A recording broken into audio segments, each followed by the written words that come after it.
হাতের কাছে থাকা কিছু সহজ ইনগ্রেডিয়েন্টস দিয়ে বাসায় চটজলদি কিভাবে চিলি চিকেন বানিয়ে ফেলতে পারবেন আজকে তার রেসিপি আপনাদের সাথে শেয়ার করব।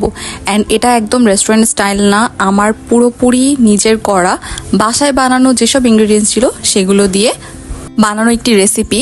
কারণ যখন মেহমান চলে আসে আসলে সবসময় কিন্তু বাসায় সবকিছু থাকে না, হাতের কাছে যেগুলো থাকে সেগুলো দিয়েই কিন্তু আপনারা এই রেসিপিটি বানিয়ে ফেলতে পারবেন।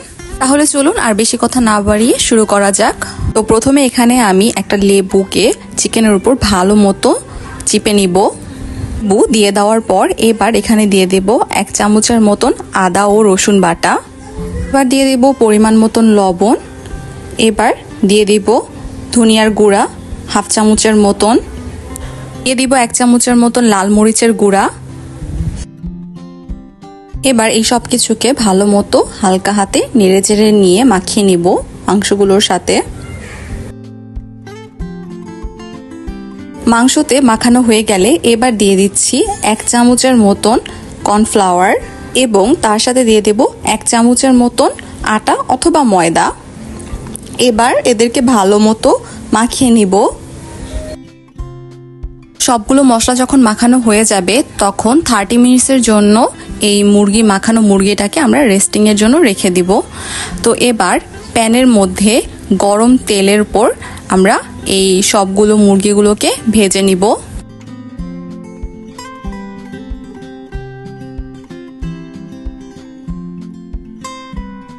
মুরগিগুলো যখন এরকম রেড ব্রাউন কালার হয়ে আসবে তার মানে ভাজা হয়ে গিয়েছে। এবার এক এক করে মুরগিগুলোকে তুলে নিতে হবে।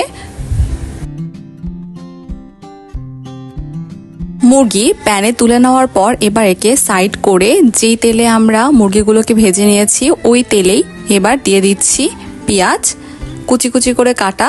এবার পেঁয়াজগুলোকে ভালো মতো ব্রাউন কালার করা পর্যন্ত ভেজে নিব।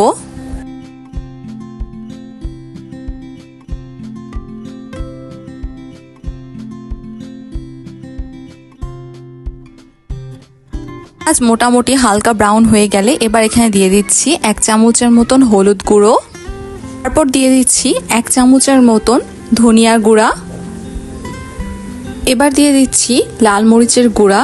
তো এখানে আমি 1 চামচের মতন লাল মরিচের গুঁড়া দিয়ে দিচ্ছি। আপনারা যদি আরও ঝাল খেতে পছন্দ করেন তাহলে আরও বেশি লাল মরিচের গুঁড়ো দিতে পারেন। তো এবার দিয়ে দিচ্ছি 2 চামচের মতন আদা ও রসুন বাটা।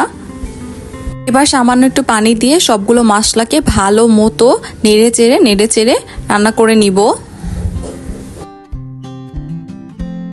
তো মশলা এভাবে কষানো হতে হতে এবার এখানে দিয়ে দিচ্ছি টমেটোর সস। এখানে আমি 1 বাটির মতন টমেটোর সস নিয়েছি।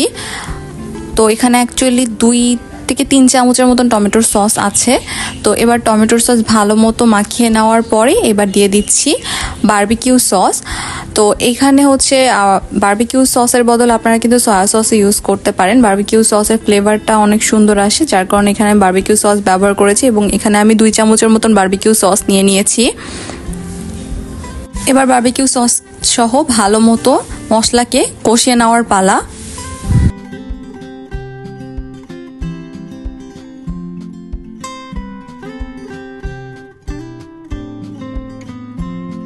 মশলা কষাতে কষাতে এই অবস্থায় দিয়ে দিচ্ছি পরিমাণ মতন লবণ। এবার আবার ভালো মতো মশলাকে কষিয়ে নিতে হবে এবং আগে থেকে ভেজে রাখা যেই চিকেনগুলো ছিল সেগুলোকে দিয়ে দিতে হবে। তো চিকেন দিয়ে দেওয়ার পর এবার মশলার সাথে চিকেনকে ভালো মতো একটু নেড়েচেড়ে দিতে হবে এবং এখানে আমি ফালি ফালি করে কিছু পেঁয়াজ কেটে রেখেছি, এই পেঁয়াজগুলোকেও দিয়ে দেব এবং তার সাথে আমি দিয়ে দেব কিছু টমেটোর কিউব। যেহেতু আমার কাছে ক্যাপসিকাম ছিল না বাসায়, যার কারণে আমি টমেটো ব্যবহার করেছি। যদি আপনাদের বাসায় ক্যাপসিকাম থাকে তাহলে আপনারা ক্যাপসিকাম দিতে পারেন।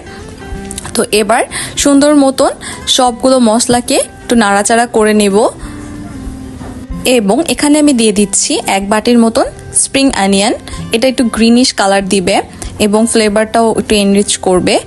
এবার তার উপরে দিয়ে দিচ্ছি 1 ফালি লেবুর রস। লেবুর রসটা একটু ট্যাঙ্গি ফ্লেভার নিয়ে আসবে, যার কারণে দেওয়া। এবার সুন্দর মতন ভালো মতো নাড়াচেড়ে নিতে হবে সবকিছুকে একসাথে। এবার এখানে আমি দিয়ে দিচ্ছি 2 চামচের মতন চিনি। এই চিনিটা দেওয়া কিন্তু খুবই জরুরি, কারণ এটাই কিন্তু হচ্ছে চিলি চিকেনের ঝাল আর মিষ্টির যে ব্যালেন্সটা খুব সুন্দরভাবে নিয়ে আসে। যার কারণে ট্রাই করবেন চিনিটা দেওয়ার, অথবা যদি আপনাদের বাসায় মধু থাকে আপনারা মধুও দিতে পারেন। তো এবার ভালো মতো সুন্দর করে নেড়ে চেড়ে সবকিছুকে একটু কষিয়ে নিতে হবে।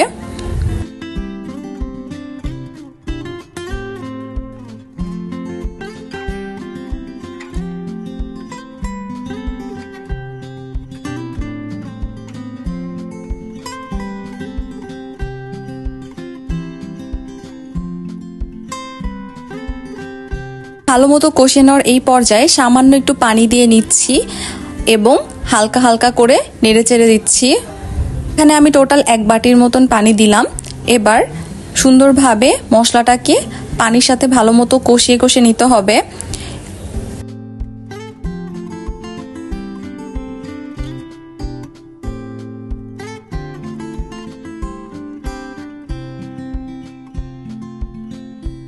তো রান্নার এই পর্যায়ে এখানে আমি একটা বাটিতে 1 চামচের মতন কর্নফ্লাওয়ার একটু ভালো মতো গুলিয়ে নিয়ে তারপরে এই গ্রেভিতে দিয়ে দেব। এই কর্নফ্লাওয়ারটা একটা থিকি বেস নিয়ে আসবে চিলি চিকেনের মধ্যে, এবং কর্নফ্লাওয়ার কিন্তু চিলি চিকেনের দেওয়াটা খুবই গুরুত্বপূর্ণ। তো এবার হচ্ছে আমার গ্রেভিটা একটু থিকনেস চলে আসবে। এবার কর্নফ্লাওয়ার দেওয়ার পর হালকা একটু নেড়ে চেড়ে নিব।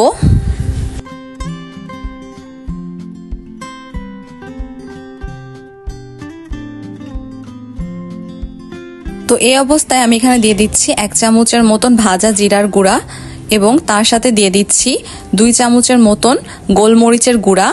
গোলমরিচের গুঁড়া কিন্তু একটু ডিফারেন্ট একটা ফ্লেভার নিয়ে আসবে।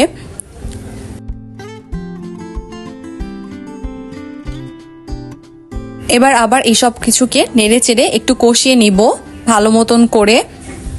চিকেন আর মিটের যে কোনো রান্না কিন্তু আপনারা যত বেশি কষিয়ে নেবেন তত বেশি কিন্তু ফ্লেভারটা ভিতরে যাবে, এবং এটা যেহেতু একটা স্পেশাল রান্না যার কারণে কষিয়ে নিলে কিন্তু খুব সুন্দরভাবে ফ্লেভারটা ভিতরে চলে যাবে।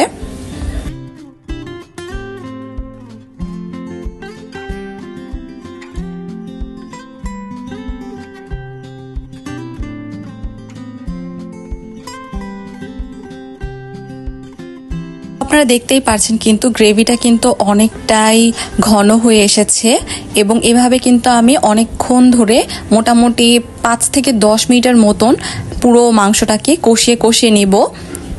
এখানে কিন্তু আমি আর কোনো এক্সট্রা পানি ব্যবহার করিনি, ওই একবারই পানি ব্যবহার করেছি। এবার পুরো মাংসটাকে হালকা হালকা করে নেড়ে এভাবে করে কষিয়ে নেব, এবং এখানে কিন্তু গ্রেভির পরিমাণটা কম হবে আর একটু ঘন টাইপের হবে, যেমন চাইনিজ রেস্টুরেন্টের গ্রেভিগুলো হয়ে থাকে চাইনিজ ভেজির, ঠিক সেম।